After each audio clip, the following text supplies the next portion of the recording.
Hello everyone, my name is Neha. Welcome back to my YouTube channel Crack UGC Net CRF with me.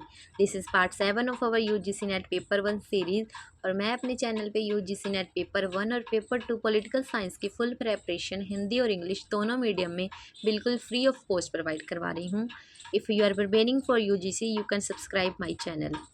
पिछली video में हमने communication का meaning, types, characteristics, verbal communication, non verbal communication, intercultural communication और group communication complete कर लिया था. अगर आपने वो वीडियो नहीं देखी तो प्लीज़ चैनल पे जाकर वो वीडियो देख लो. और आज की वीडियो में हम classroom communication, barriers to effective communication, mass media and society और मॉडल्स ऑफ कम्युनिकेशन करेंगे. तो चलिए शुरू करते हैं. Classroom communication. In the classroom the spoken words is the most effective medium of communication. Classroom में जो हम स्पोकन वर्ड्स यूज़ करते हैं, जो हम बोलते हैं, वो मोस्ट इफ़ेक्टिव मीडियम होता है कम्युनिकेशन का.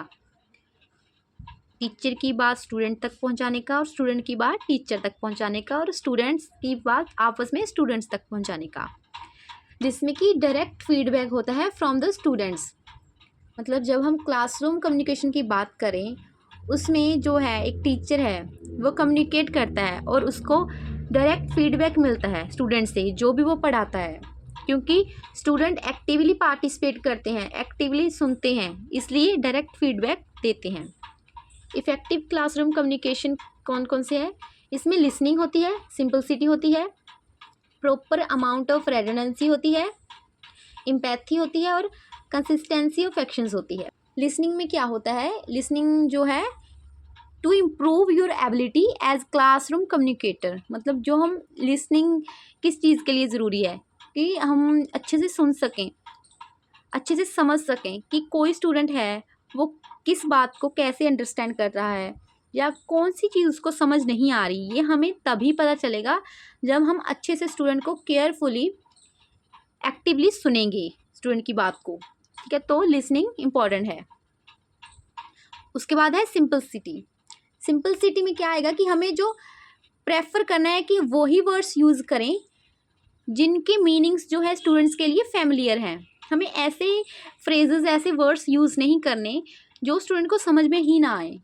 अगर यूज़ भी करने हैं तो प्रॉपर उनका मीनिंग स्टूडेंट को समझाएं कि जो हमें अपनी बात रखने के लिए सिंपल वर्ड्स का यूज़ करना चाहिए, सिंपल चीज़ों का यूज़ करना चाहिए. ज़्यादा कॉम्प्लिकेटेड वर्ड्स का यूज़, फ्रेजेस का यूज़ नहीं करना चाहिए. अपनी बात में सिंपलिसिटी रखनी चाहिए और प्रॉपर अमाउंट ऑफ रेडंडेंसी होनी चाहिए, जिसमें कि आप जो बोलना चाहते हैं, आप जो कहना चाहते हैं स्टूडेंट को, वो उसकी प्रॉपर अमाउंट हो वर्ड्स की, ताकि स्टूडेंट को जो है मैसेज पूरा समझ आ जाए.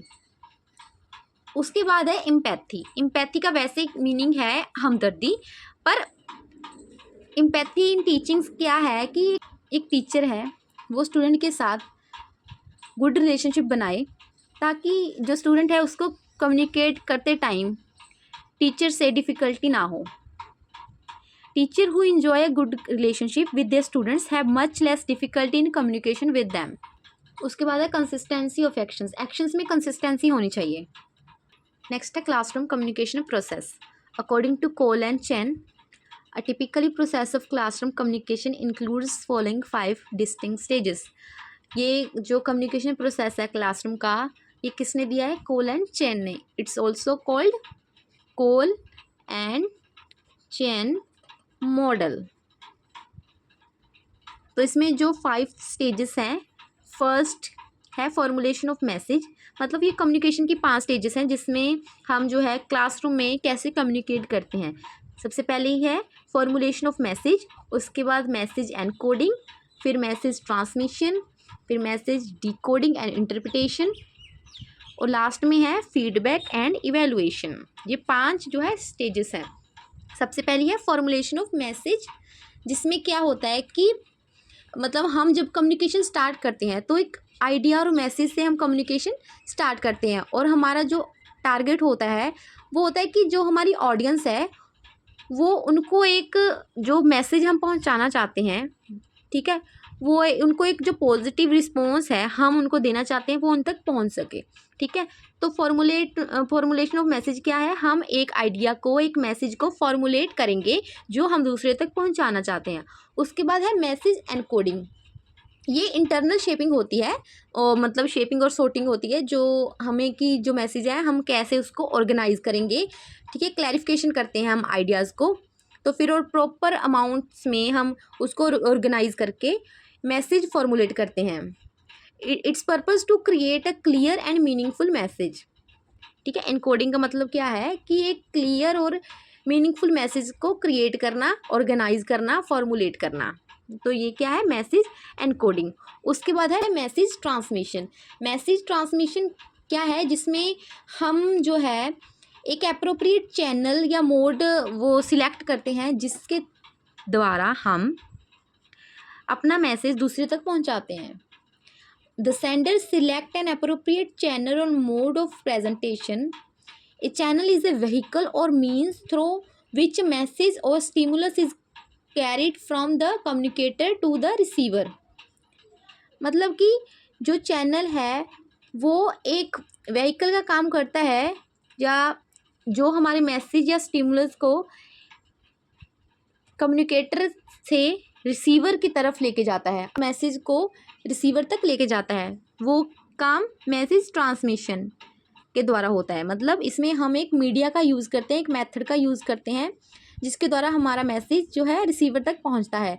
मतलब इसमें वेरियस ऑप्शंस आते हैं कि हम जैसे हम वर्बल, नॉन वर्बल, वर्बल हो गया, नॉन वर्बल हो गया, ठीक है, रिटन हो गया, ये सारे जो है मेथड्स हैं मैसेज ट्रांसमिशन के।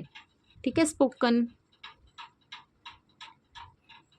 उसके बाद है message decoding and interpretation. Decoding is interpretation of message by the receiver. मतलब जो डिकोडिंग है वो रिसीवर करता है मैसेज की जो उस तक पहुंचा है। Actually the receiver looks for meaning in the message that is common to both the receiver and communicator. मतलब जो रिसीवर है वो मैसेज को डिकोड करता है उसमें से मीनिंग निकालने के लिए, ताकि वो उसको कम्युनिकेटर क्या बोलना चाहता है वो समझ सके। उसके बाद है फीडबैक। फीडबैक क्या है, एक रिस्पॉन्स होती है, एक एक्नॉलेजमेंट होती है to the communicator from the receiver. ठीक है, तो हमने ये 5 स्टेजेस की। सबसे पहले मैसेज फॉर्मुलेट होता है, एक आइडिया होता है हमारे पास, एक मैसेज होता है जिसको हम फॉर्मुलेट करते हैं, ऑर्गेनाइज करते हैं। उसके बाद जो मैसेज है, मैसेज को प्रॉपर अमाउंट्स ऑफ वर्ड्स में प्रॉपर तरीके से हम ऑर्गेनाइज करके उसकी एनकोडिंग करते हैं। ठीक है, उसके बाद मैसेज ट्रांसमिशन, मतलब हम मैसेज भेजने का एक मीडियम चूज़ करते हैं। उसके बहुत सारे टाइप्स हो सकते हैं, नॉन वर्बल, वर्बल, हम बोल के बता सकते हैं अपनी बात लिख के। ठीक है, कुछ भी हम यूज़ कर सकते हैं, किसी भी चैनल का, किसी भी व्हीकल का यूज़ कर सकते हैं, किसी भी मीडियम का यूज़ कर सकते हैं मैसेज ट्रांसमिशन के लिए। उसके बाद है message decoding and interpretation. Message decoding जो है रिसीवर के द्वारा की जाती है ताकि कम्युनिकेटर उसको क्या बोलना चाहता है, क्या उसको मैसेज देना चाहता है वो समझ सके।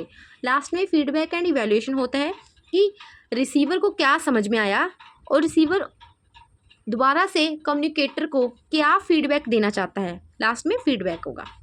नेक्स्ट है नॉइस और बैरियर्स ऑफ कम्युनिकेशन। मतलब कि कम्युनिकेशन के रास्ते में कौन कौन सी रुकावटें आती है, नॉइस को ही हम बैरियर बोलते हैं। Noise is an interruption that can creep in at any point of time in the communication process and make it ineffective.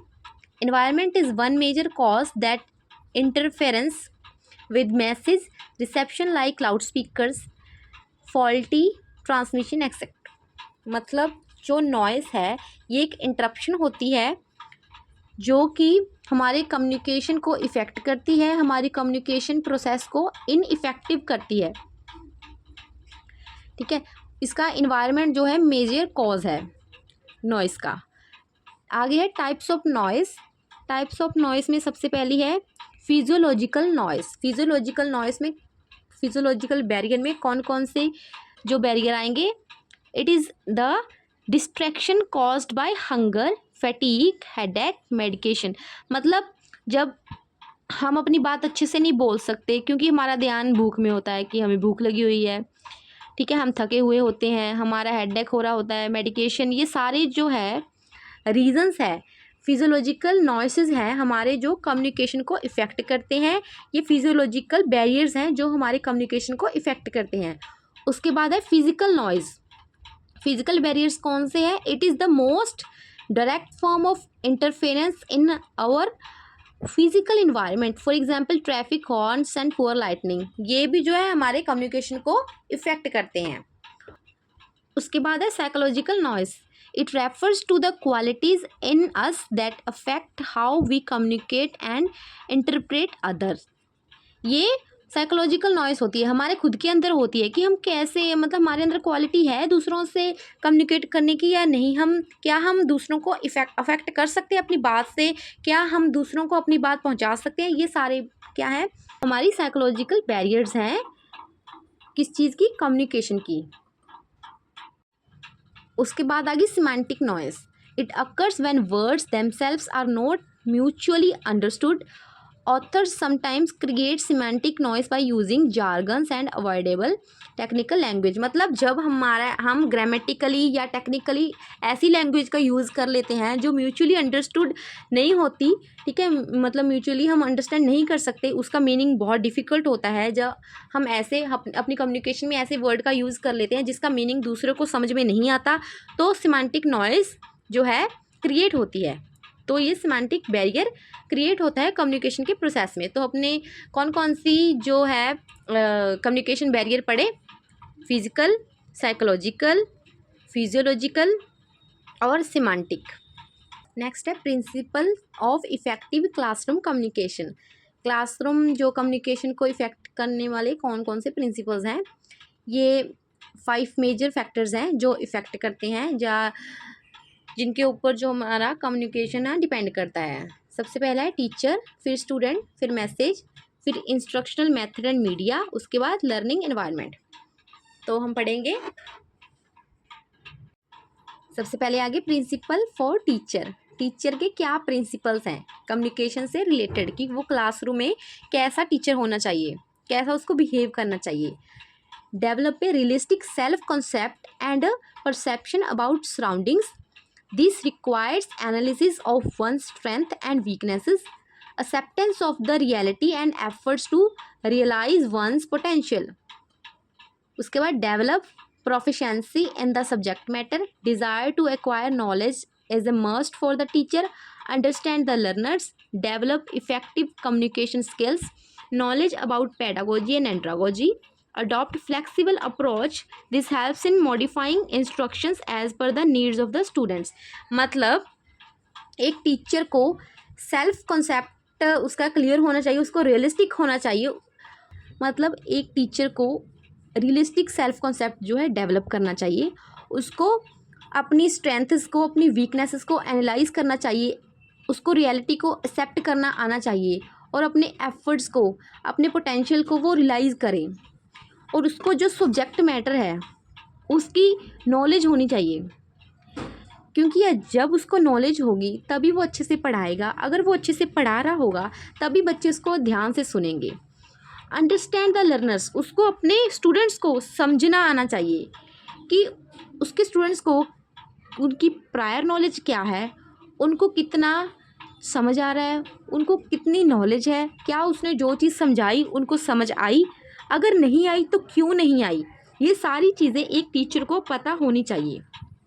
Develop effect communication skill, मतलब इफ़ेक्टिव कम्युनिकेशन स्किल उसकी होनी चाहिए कि वो कम्युनिकेट इतना अच्छे से करे कि स्टूडेंट इफ़ेक्ट हो उनसे, मतलब एक प्रॉपर तरीके से वो कम्युनिकेट करे, प्रॉपर अमाउंट्स ऑफ वर्ड्स का यूज़ करे, सिंपलिसिटी रखे कि स्टूडेंट्स को उसकी बात समझ में आए। उसके बाद है knowledge about pedagogy and andragogy, मतलब उसको पेडागोजी और एंड्रागोजी की नॉलेज होनी चाहिए। पेडागोजी जो होती है ये होती है स्टूडेंट्स एंड टीचर सेंटर, ये टीचर सेंटर्ड अप्रोच होती है। और एंड्रागोजी कौन सी होती है? ये अडल्ट लर्निंग होती है, ठीक है। तो इन दोनों की उसको पहचान होनी चाहिए, पता होना चाहिए। उसको फ्लेक्सिबल अप्रोच जो है अपनानी चाहिए ताकि वो अपनी इंस्ट्रक्शंस को स्टूडेंट की नीड्स के अकॉर्डिंग मॉडिफाई कर सके। तो ये टीचर्स के प्रिंसिपल है कि टीचर को रियलिस्टिक होना चाहिए, ठीक है, उसको सेल्फ कॉन्सेप्ट में डेवलप करना चाहिए, उसको अपनी वीकनेसेस अपनी स्ट्रेंथ का पता होना चाहिए, उसको रियलिटी एक्सेप्ट करे, वो अपनी एफर्ट्स को अपने पोटेंशियल को रियलाइज़ करे, ठीक है, उसको सब्जेक्ट की नॉलेज होनी चाहिए, उसको अपने लर्नर्स को समझना आना चाहिए, अंडरस्टैंड करे वो अपने लर्नर्स को, इफ़ेक्टिव कम्युनिकेटर हो वो, और एंड्रागोजी और पैडागोजी दोनों चीज़ों की नॉलेज हो उसको, और एक फ्लेक्सिबल अप्रोच जो है अडॉप्ट करे। तो ये है टीचर के प्रिंसिपल्स। आगे है principles for message design. Message design के क्या क्या प्रिंसिपल्स हैं? Clear and specified objectives should satisfy the criterion of being smart. मतलब जो मैसेज है क्लियर और स्पेसिफाइड होना चाहिए, उसके ऑब्जेक्टिव्स, मतलब ये क्राइटेरियन जो स्मार्ट है ये निमोनिक्स है, ठीक है। एस से स्पेसिफिक, एम से मेजरेबल, ए से अचीवेबल, आर से रियलिस्टिक और टी से टाइम फ्रेम। मतलब हमारा जो मैसेज है वो स्पेसिफिक होना चाहिए, मेजरेबल होना चाहिए, अचीवेबल होना चाहिए, रियलिस्टिक होना चाहिए और टाइम फ्रेम मतलब रेलिवेंट टू द ऑब्जेक्ट्स होना चाहिए। आगे content should be relevant to cover all the objects. मतलब जो हमारा कंटेंट है, हमारा मैसेज है, वो ऑल सब्जेक्ट्स ऑल ऑब्जेक्ट्स वो जो है वो कवर करे कि एक टीचर क्या बताना चाह रहा है एक स्टूडेंट को। उसके बाद प्रॉपर सीक्वेंस्ड, मतलब प्रॉपर सीक्वेंस होना चाहिए। जैसे हमारा टीचिंग का भी ये प्रोसेस है कि हमें बच्चे को कैसे पढ़ाना चाहिए, हमें सिंपल टू कॉम्प्लेक्स जाना चाहिए, क्योंकि हम अगर पहले सिंपल चीज़ सिखाएंगे तब उसके अंदर और चीज़ सीखने की जिज्ञासा बढ़ेगी। अगर पहले ही हम उसको डिफ़िकल्ट टास्क दे देंगे, कॉम्प्लेक्स टास्क दे देंगे, तो वो पहले ही हार मान लेता है। इसलिए हमें ऑलवेज प्रॉपर सीक्वेंस में चलना चाहिए, simple to complex, easy to difficult, concrete to abstract, known to unknown, observation to reasoning. मतलब कि हमें इजी टू डिफ़िकल्ट जाना है, हमें पहले बच्चे को आसान से टॉपिक्स करवाने हैं, उसके बाद हम डिफ़िकल्ट टॉपिक्स की तरफ जाएंगे। उसके बाद कॉन्क्रीट टू एब्स्ट्रैक्ट, उसके बाद known to unknown, observation to reasoning. उसके बाद है use language comprehendible to the learner, use appropriate symbols, includes relevant exercise, make generous use of examples and non examples. मतलब कि एक मैसेज कैसा होना चाहिए, एक बच्चे को कैसे पढ़ाना चाहिए, हमारा मैसेज क्लियर होना चाहिए, स्पेसिफाइड होना चाहिए, मेजरेबल होना चाहिए, अचीवेबल होना चाहिए, रियलिस्टिक होना चाहिए और प्रॉपर सीक्वेंस में होना चाहिए और पूरे ऑब्जेक्टिव को कवर करे, ठीक है, जिसमें हम जो है एप्रोप्रिएट सिंबल्स का भी यूज़ कर सकता है एक टीचर, और उसके बाद एग्जाम्पल्स भी दे सकता है। ये हमारा जो है मैसेज डिज़ाइन है। उसके बाद है principle for selecting of instructional methods and media. तो मीडिया और मेथड्स को सिलेक्ट करने के लिए कौन कौन से प्रिंसिपल्स हैं जिनको हमें ध्यान में रखना है। सबसे पहला है select relevant and appropriate methods and media. मतलब हमें एक रेलिवेंट और एप्रोप्रिएट जो सिचुएशन के अकॉर्डिंग ज़रूरी है वही मेथड और मीडिया का यूज़ करना है। उसके बाद use variety of methods and media. मतलब हमें varieties of methods and media use करने हैं। एक ही तरह का मेथड्स एंड मीडिया का यूज़ करना भी सही नहीं है, क्योंकि अगर हम अलग अलग तरीक़ों से बच्चों को सिखाते हैं तो बच्चा ज़्यादा जल्दी और इंटरेस्ट से सीखता है। उसके बाद use good quality media, the quality of media in terms of its visibility, legibility, finish, colour and printing should be जजेस बिफोर इट्स यूज़। मतलब गुड क्वालिटी होनी चाहिए मीडिया का, उसकी क्वालिटी अच्छी होनी चाहिए जिस मीडिया का हम यूज़ कर रहे हैं। अगर हम प्रिंट वगैरह निकाल रहे हैं तो वो विजिबल होना चाहिए। अगर हम कलर्ड प्रिंट निकालें तो ज़्यादा इंटरेस्टिंग होगा बच्चे के लिए सीखने के लिए। तो ये प्रिंसिपल्स हैं मीडिया और मेथड सिलेक्ट करने के लिए कि हमारा मेथड जो है रेलिवेंट होना चाहिए, अप्रोप्रिएट होना चाहिए, वैरायटी होनी चाहिए मेथड में और उसकी क्वालिटी जो है गुड होनी चाहिए। नेक्स्ट है principles for creating conducting learning environment. मतलब एक लर्निंग एनवायरनमेंट को क्रिएट करने के लिए कौन कौन से प्रिंसिपल ज़रूरी हैं। सबसे पहले है classes should not be overcrowded, ensure proper seating arrangement in the class, build rapport with the students, courage, cooperation and healthy competition among students. This can be achieved by assigning group activities and pairing. Feedback mechanism, it should work both ways. Encourage experimentation, Provide reinforcement. A teacher should reinforce the desires communication behavior of learners through praise, appreciation, rewards, social recognition etc. provides non-threatening environment. मतलब classes जो हैं वो over crowded नहीं होनी चाहिए, proper sitting arrangement होना चाहिए, हर class में भीड़ नहीं होनी चाहिए। ऐसा नहीं होना चाहिए कि एक टीचर है उसके पास 100 स्टूडेंट है तो वो कैसे एक एक बच्चे को कैसे ध्यान से देखेगा, एक एक बच्चे की कैसे बात सुनेगा। जो क्लासेस है वो ओवर क्राउडेड नहीं होनी चाहिए, प्रॉपर सिटिंग अरेंजमेंट होना चाहिए, ठीक है। बिल्ड रैपोर्ट विद स्टूडेंट, मतलब स्टूडेंट के साथ तालमेल अच्छा होना चाहिए, अच्छे रिलेशन होना चाहिए एक टीचर का। Encourage cooperation and healthy competition among students, मतलब स्टूडेंट का आपस में कोऑपरेशन और हेल्दी कंपटीशन जो है डेवलप करना चाहिए। ये किस तरह से किया जा सकता है, ग्रुप एक्टिविटीज़ और पेयरिंग से किया जा सकता है। उसके बाद फीडबैक का मैकेनिज्म होना चाहिए, मतलब जिससे जो स्टूडेंट्स हैं उनको क्या और कितना समझ आया ये हमें पता चले।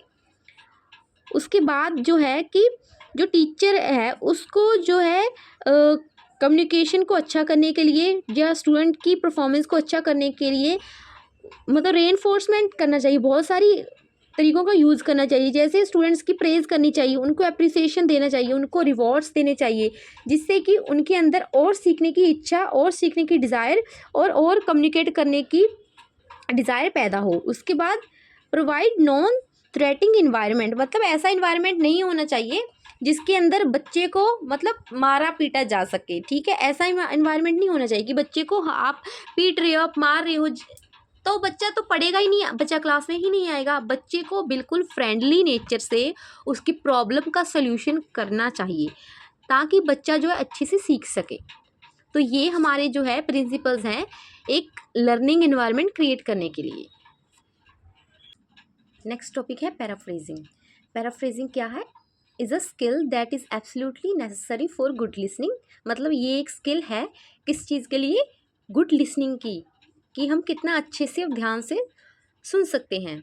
It means starting in your own words, your understanding of what has just been said, putting something in your own words.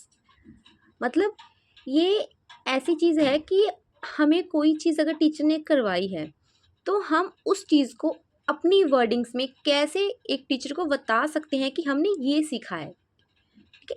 In your own words मतलब हम अपने वर्ड्स का यूज़ करेंगे।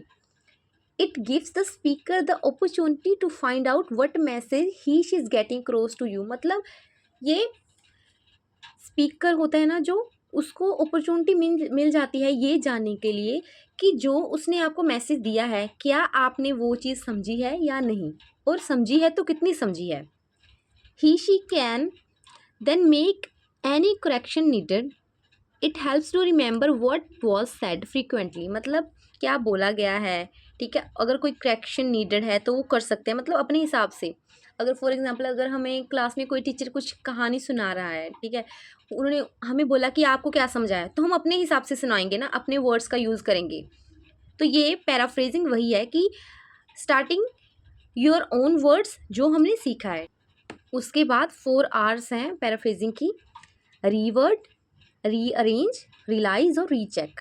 रीवर्ड मतलब can you replace any words with synonyms, मतलब अगर कोई भी वर्ड्स हम रिप्लेस कर सकते हैं उसके सिनोनियम से तो हम कर सकते हैं, क्योंकि हम अपने हिसाब से अपनी वर्डिंग से सुना रहे हैं। Rearrange, can you move some words और फ्रेजेस अराउंड, मतलब कोई अगर आप आगे पीछे भी कर सकते हो, ठीक है, वर्ड्स को फ्रेजेस को। Realise, some information name dates title etcetera can't be change, मतलब हम अपने हिसाब से तो सुना सकते हैं पर कुछ चीज़ें हैं जैसे पर्टिकुलर नेम्स है उस चीज़ में, डेट्स हैं, टाइटल्स हैं, वो हम चेंज नहीं कर सकते, ये चीज़ हमें रियलाइज़ करनी होगी। उसके बाद है रीचेक।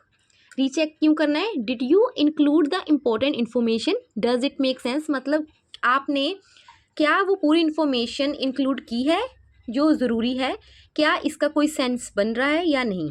तो पैराफ्रेजिंग क्या है? पैराफ्रेजिंग एक ऐसी चीज़ है जिसमें हम putting something in your own words, मतलब हम अपने हिसाब से जो हमें समझ आता है, जो स्पीकर ने हमें बताया है, जो मैसेज वो हम तक पहुंचाना चाहता है, हम उस मैसेज को कितना समझा वो हम अपने वर्ड्स में बताते हैं उसको, इसके 4 जो हैं आर्स हैं, 4 आर्स हैं, रिवर्ट, रीअरेंज, रियलाइज और रीचेक। मतलब हम कोई भी वर्ड जो है उसको रिप्लेस कर सकते हैं उसके सिनोनिम से, रीअरेंज कर सकते हैं हम वर्ड्स और फ्रेजेस को।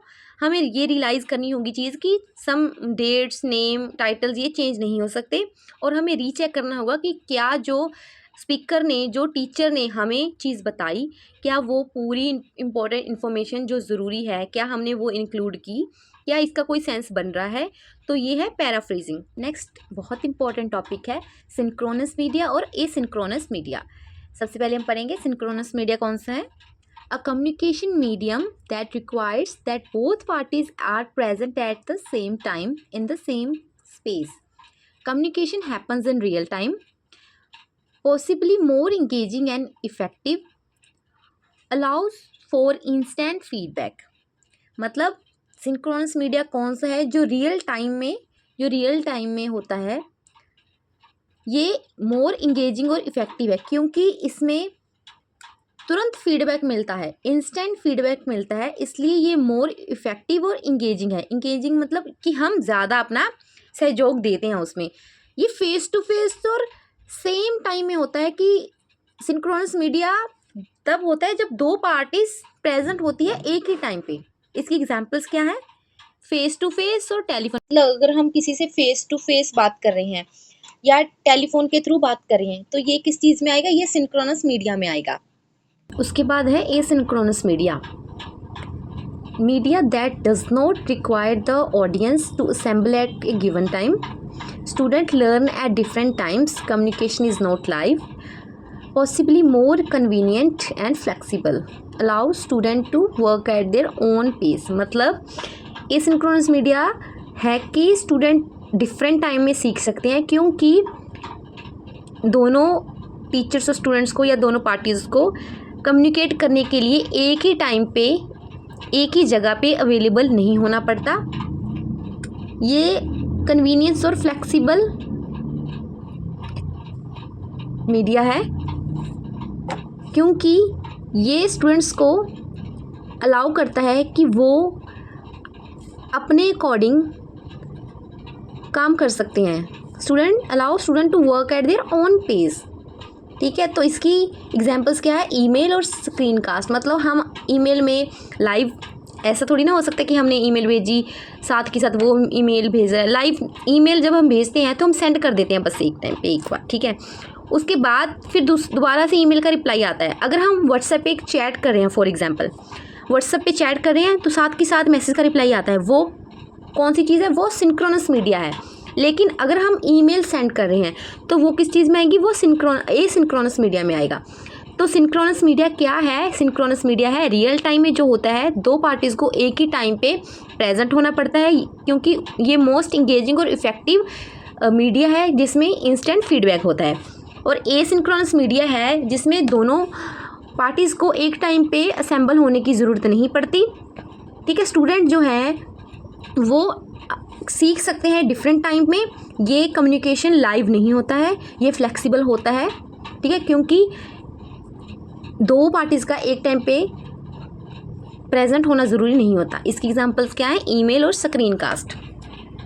उसके बाद है सिंक्रोनस और एसिंक्रोनस मीडियाज़ की एग्जांपल्स। ये बहुत इंपॉर्टेंट है और ये PYQ भी है। पूछा गया था कि बताओ, एग्जांपल्स दी गई थी जैसे चैट है, वीडियो कॉन्फ्रेंसिंग है, ईमेल्स है, डिस्कशन है, शेयर्ड वाइट बोर्ड है, रिकॉर्डर लेक्चर है। ये सिंक्रोनस मीडिया में इनमें से कौन कौन सी चीज़ें आती हैं, तो ये चीज़ आप ध्यान से देखना। ठीक है, एग्जांपल्स को याद रखना कि कौन सी एग्जांपल जो है सिंक्रोनस मीडिया की है और कौन सी एसिंक्रोनस मीडिया की। तो सबसे पहले पढ़ते हैं सिंक्रोनस मीडिया की एग्जांपल्स।